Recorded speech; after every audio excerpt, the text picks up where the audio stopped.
ஆண்டவரும் அருமை இரட்சகருமாகிய இயேசு கிறிஸ்து நாமத்தினாலே அன்பின் வாழ்த்துக்கள். ஏசாயா தீர்க்கதரிசியின் புஸ்தகம் 41ஆம் அதிகாரம் 13ஆம் வசனம் எவ்வாறு சொல்லுகிறது? பயப்படாதே, நான் உனக்கு துணை நிற்கிறேன் என்று சொல்லி வேதத்தில் வாசிக்கிறோம். பாருங்க, இன்றைக்கு நான் பல காரியங்களை குறித்து நீங்கள் பயந்து போன நிலைமையில இருக்கலாம். ஆனால் இன்றைக்கு கர்த்தர் சொல்லுகிறார், பயப்படாதே, நான் உனக்கு துணை நிற்கிறேன்னு சொல்லி. இன்னைக்கு உங்களுக்கு மனுஷங்க துணை இல்லாதபடிக்கு இருக்கலாம். இவங்க எனக்கு துணையாக வருவார்கள் சொல்லி நீங்கள் நினைத்து ஏமாந்து போய் இருக்கலாம்.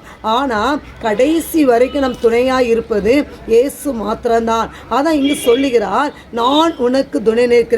அன்பு மகனே மகளே, நீ பயப்படாதே, நான் உன் வலதுகையை பிடித்து பயப்படாதே, நான் உனக்கு துணை நிற்கிறேன் என்று சொல்லி கர்த்தர் சொல்லுகிறார். ஆனால் எந்த இடத்துக்கு போனாலும் நீங்கள் வெளியில் போகலாம், நான் தனியாக போகிறேன்னு சொல்லி நீங்கள் கலங்கி போன நிலைமையில் இருக்கலாம். எந்த இடத்துக்கு போனாலும் அவர் உங்கள் கூட, அவர் துணையாய் நின்று எல்லாவற்றையும் நடத்துகிற தேவனாய் இருக்கிறார். எனவே கர்த்தர் உங்களுக்கு துணை நிற்கிறார். இந்த வார்த்தை கொண்டு கர்த்தர் தாமே உங்களை ஆசீர்வதிப்பாராக. ஆமென்.